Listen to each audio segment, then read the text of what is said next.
Four adventurous sailors' lives are painfully cut short during a fatal 30-day voyage when a Beneteau 40.7 yacht begins to take on water.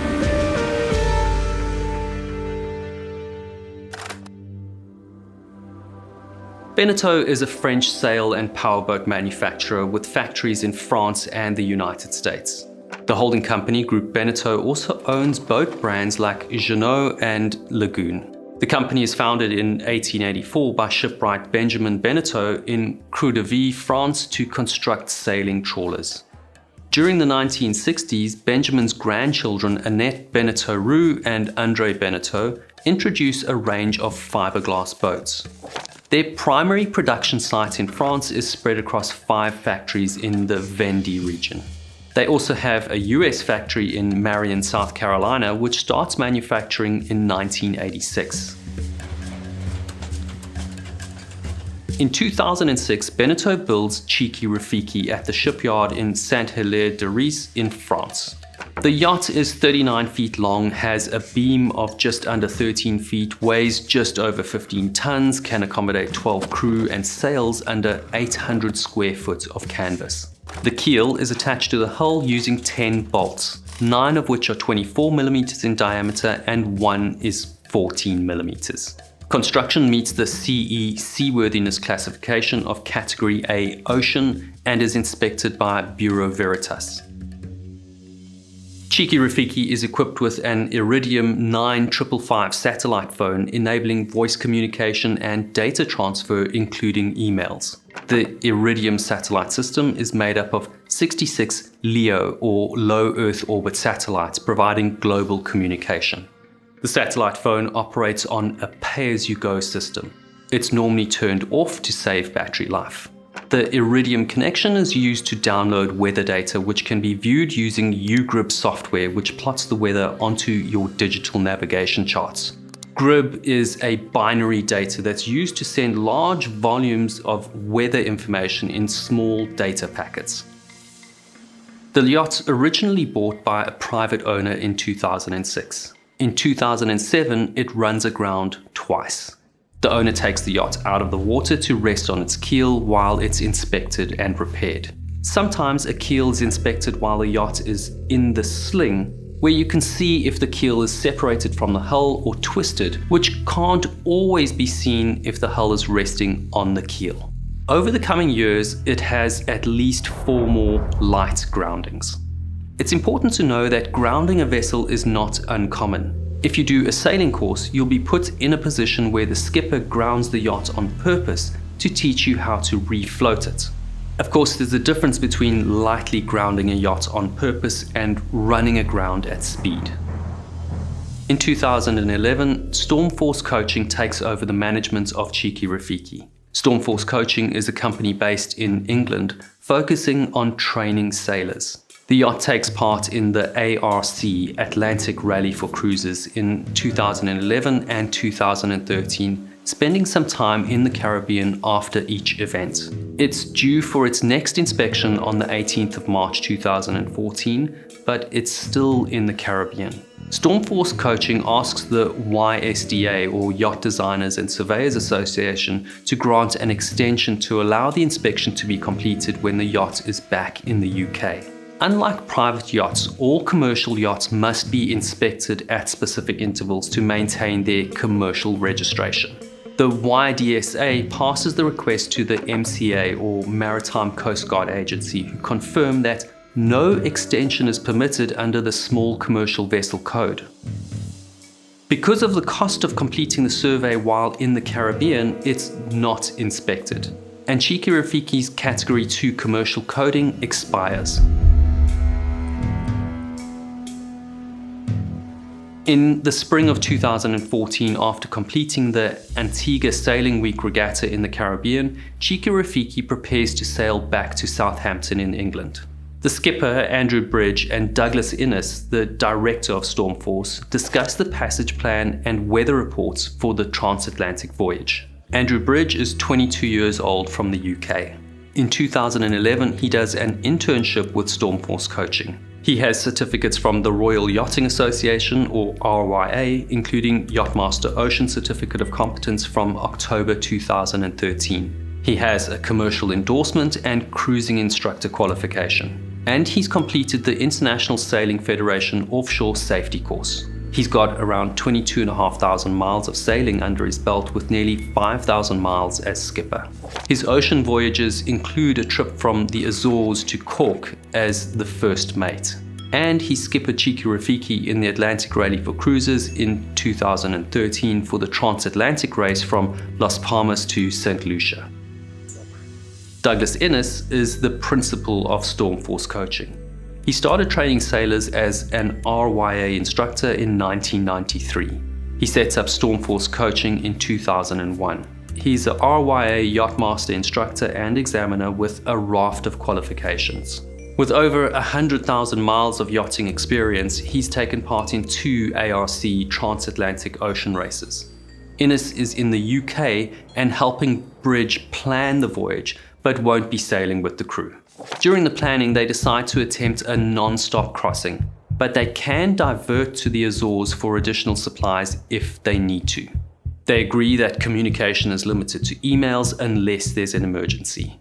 Bridge sets sail from Antigua on the 4th of May 2014. Cheeki Rafiki has a crew of 4 experienced sailors on board: Paul Goslin, Steve Warren, James Mail, and skipper Andrew Bridge, all from the UK. James Mail is 22. He's an RYA keelboat instructor. He's working towards his Yachtmaster Offshore certificate and holds an Advanced Powerboat certificate with a commercial endorsement.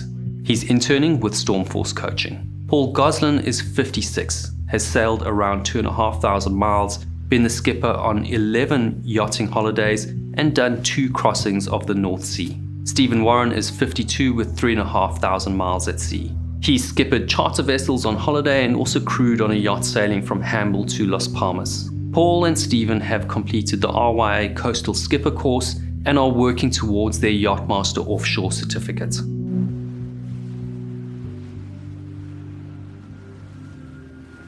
The voyage across the Atlantic is scheduled to take 30 days and cover 3,600 nautical miles.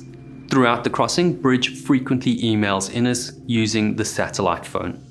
On Monday the 5th of May at 08:34, Innes receives an email from Bridge on Cheeki Rafiki informing him their current position is 19 degrees 0 minutes north, 61 degrees 28 minutes west. He also mentions they've encountered a light patch and have picked up a 5th crew member, a bird which has been sitting on the coach roof for most of the night.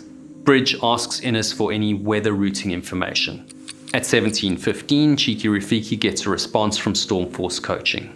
They send an email saying you need to head east and north for the next 2 days. There's a band of Southwest 4 coming in Tuesday afternoon to the east, but it should fairly quickly settle to East 4. In the meantime, endure the light conditions. The number 4 refers to the Beaufort wind scale, which means a moderate breeze between 11 and 16 knots. On Tuesday the 6th of May at 12:24, Stormforce receives a daily email from Cheeki Rafiki. They mention that the wind has been light and are heading north. They still have a range of 900 to 1,000 miles on the engine if the wind keeps dying. In the email, Bridge reports that it looks as if they will have to visit the Azores for supplies and says any further weather information would be great. Innes replies, "Go north. Do not pass go.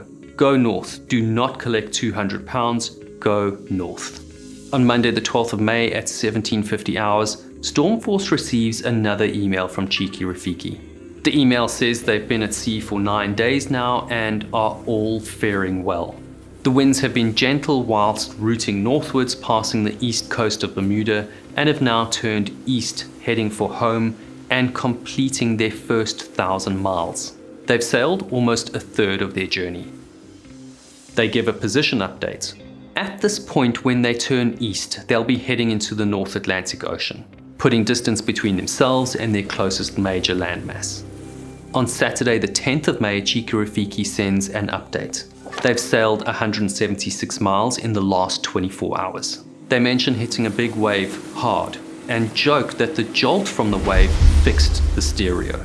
The average sailing speed of a yacht is around 5 or 6 nautical miles per hour, which is between 125 and 144 miles every 24 hours. A larger yacht with more sail and a longer hull would expect to sail slightly faster, and a smaller one slightly slower. Over the coming days, regular updates pass between Stormforce in the UK and Cheeki Rafiki, which is making steady progress. On Thursday the 15th of May at 2022, Stormforce receives an urgent email from Cheeki Rafiki. We're taking on a lot of water both yesterday and today. Today it seems to be worse. I think the starboard water tank has split, so it's drained.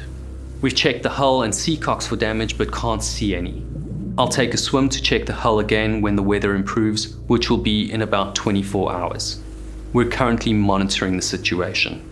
Quarter is 900 miles away. Our position is 38 degrees 38 minutes north, 48 degrees 59 minutes west. Any thoughts from your end? I'll check email in 2 hours. Stormforce responds at 2046. Is the water fresh or salty? That will tell you most of what you need to know. They then send another email only moments later at 2048. Loosen straps for the life raft. Check EPIRB and sat phone are accessible, etc. Have everything ready in event of the worst case scenario. These emails are never opened.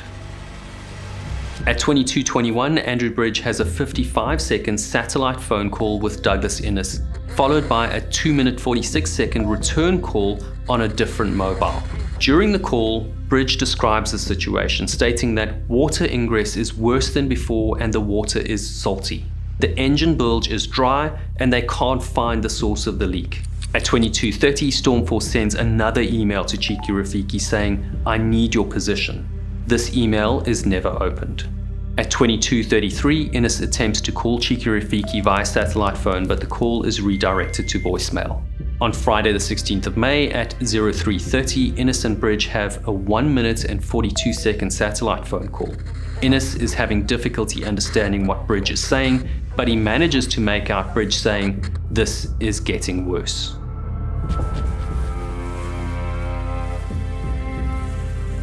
At this time, Cheeki Rafiki's approximate position is 38 degrees 37 minutes north, 48 degrees 6 minutes west. Bridge hasn't worked out where the water's coming from.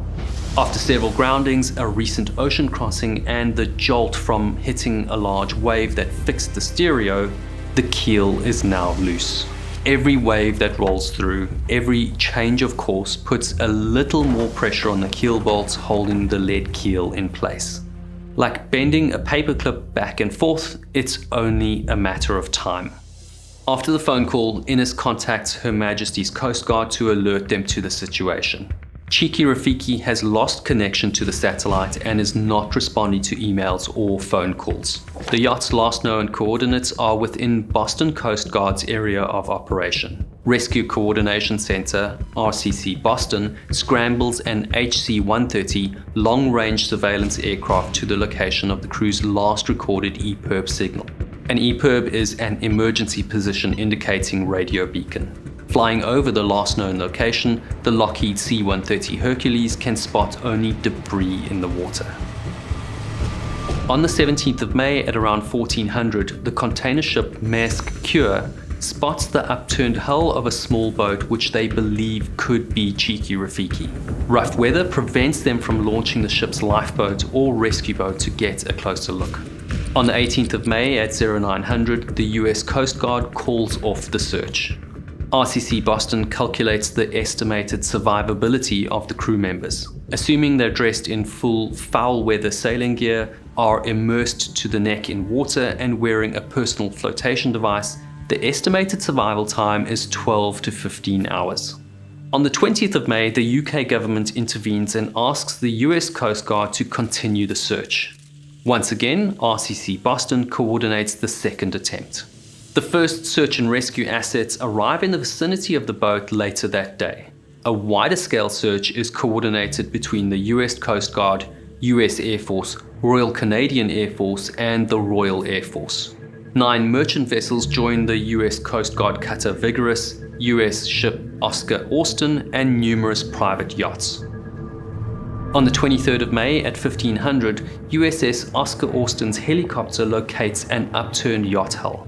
The vessel launches a small boat with a surface swimmer who positively identifies the hull as Cheeki Rafiki. The swimmer also confirms that its life raft is still on board in its usual position.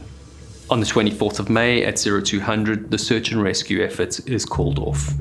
An investigation is immediately launched by the Marine Accident Investigation Board, or MAIB. Inspectors examine 4 other Beneteau 40.7 yachts. They notice that all show signs of detachment of the keel from the hull around the aft end towards the back of the keel from previous groundings. 2 of these 4 yachts also show signs of detachment in the forward section. On the 5th of December 2016, Stormforce Principal Douglas Innes is charged with 4 counts of manslaughter by gross negligence. Innes pleads not guilty and the jury finds him not guilty of manslaughter. But they do deliver a verdict of unsafe vessel operation and not meeting the Merchant Shipping Act's requirements. The court concludes that Stormforce neglected maintenance in order to save money, making the yacht unseaworthy. The Crown Prosecution Service claims that even before the yacht set sail from Antigua, it had corroded or broken keel bolts. On the 11th of May 2018, Innes receives a suspended sentence. Stormforce is fined £50,000, which forces them to liquidate all their assets and file for bankruptcy. A close friend of mine and I owned a 24-foot sailboat in the UK at the time. In 2018, we sent it to a marine engineer to inspect the keel bolts and protect them from seawater under a coating of epoxy, as I'm sure many yacht owners did after Cheeki Rafiki capsized.